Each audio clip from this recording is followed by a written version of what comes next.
সিলেটের বিয়ানীবাজার থানায় বিস্ফোরক মামলার আসামি যুবলীগ নেতা এম এ রশিদ ওরফে আব্দুর রশিদ প্রকাশ্যে ঘুরে বেড়াচ্ছে।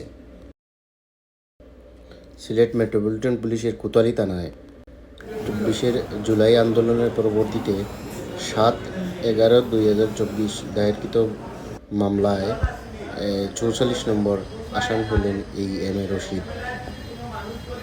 7 নভেম্বর 2024 মোহাম্মদ রাজন মিয়া বাদী হয়ে এই মামলাটি দায়ের করেন। এই মামলায় 44 নম্বর আসামি হলেন এম এ রশিদ, এই যুবলীগ নেতা।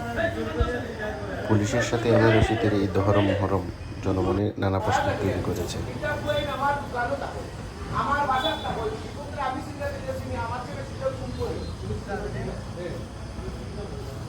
আমি